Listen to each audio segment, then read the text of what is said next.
Hello दोस्तों। Technical बाबू में आपका एक बार फिर से स्वागत है।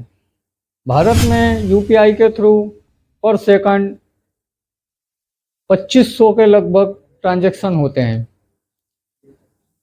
इस सुविधा में आपको पॉकेट में पैसे रखने की ज़रूरत से छुटकारा दिला दिया।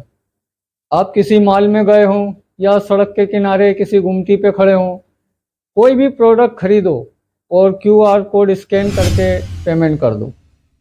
लेकिन आप कहोगे कि भाई उसके लिए अकाउंट में या डिजिटल वॉलेट में बैलेंस भी तो होना चाहिए। तो भाई आपकी ये टेंशन भी खत्म होने वाली है।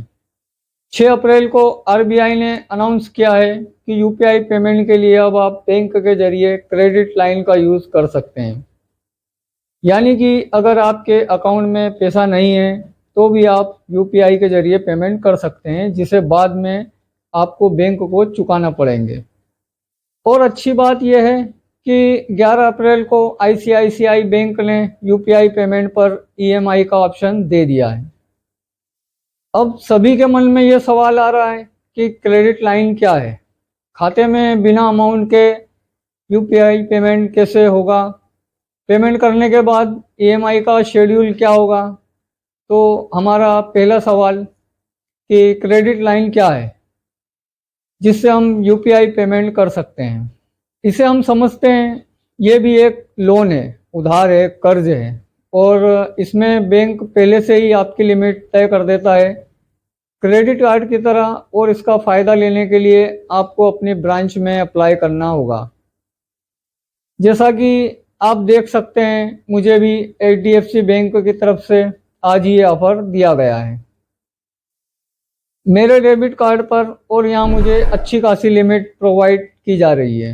तो आप यहाँ मेरी लिमिट भी देख सकते हैं जो कि 1 लाख से भी ऊपर है, जो मुझे मेल के जरिए बताया गया है। और नेट बैंकिंग में भी ऑफ़र के ऑप्शन में ये ऑफ़र दिखाई देगा।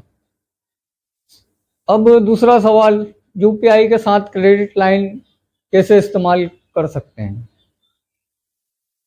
इसके यूज़ करने के आपको 3 ऑप्शन मिलेंगे और हम तीनों ऑप्शन के बारे में बात करेंगे।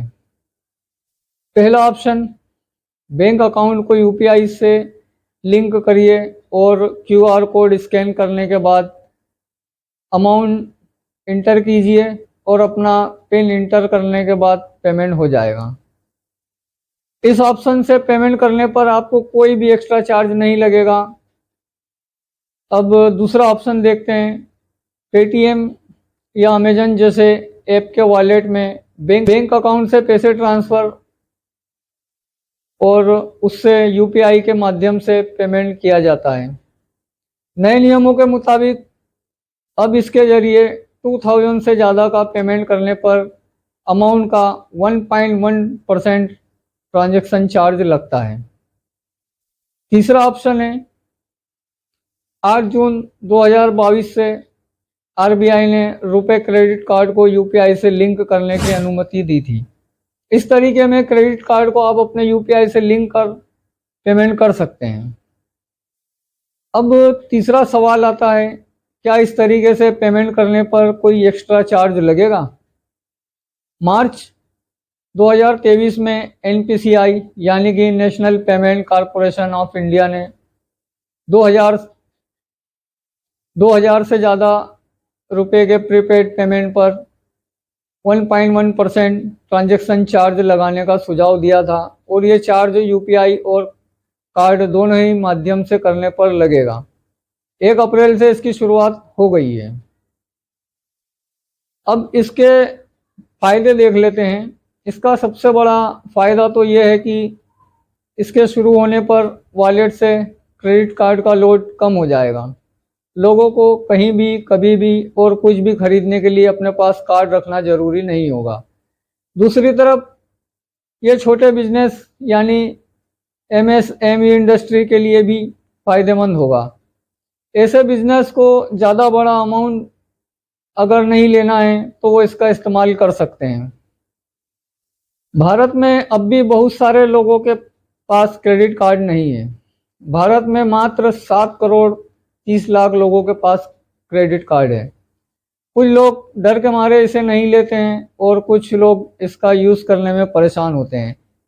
क्रेडिट कार्ड के लिए बैंक की तरफ से एक लिमिट तय होती है, यानी आप एक फिक्स अमाउंट से ज़्यादा खर्च नहीं कर सकते। इसी तरह नए तरीके से भी उधार लेने की राशि बैंक फिक्स करेगा। ये सभी के लिए अलग अलग हो सकती है। बैंक ये आपकी आर्थिक स्थिति को देखकर तय करता है कि आपको कितनी लिमिट देना है। अब जो भी अमाउंट हमने यूपीआई के जरिए खर्च किया है उसे हम बैंक को कैसे वापस देंगे? इसके लिए बैंक आपको 3 महीने, 6 महीने या 9 महीने का ऑप्शन देगा और आपको इसी टाइम पीरियड के अंदर पैसे वापस जमा करना होंगे। अगर आप 3 महीने का टाइम पीरियड चुनते हैं तो आपको 3 महीने में पैसे वापस देना होंगे। तो दोस्तों, ये वीडियो आपको कैसा लगा? अच्छा लगा हो तो लाइक ज़रूर करें और यूपीआई पेमेंट से रिलेटेड कोई भी सवाल अगर आपके मन में हो तो कमेंट में मुझसे ज़रूर पूछें और वीडियो को अपने दोस्तों में शेयर करें और मिलते हैं आपसे फिर अगले वीडियो में।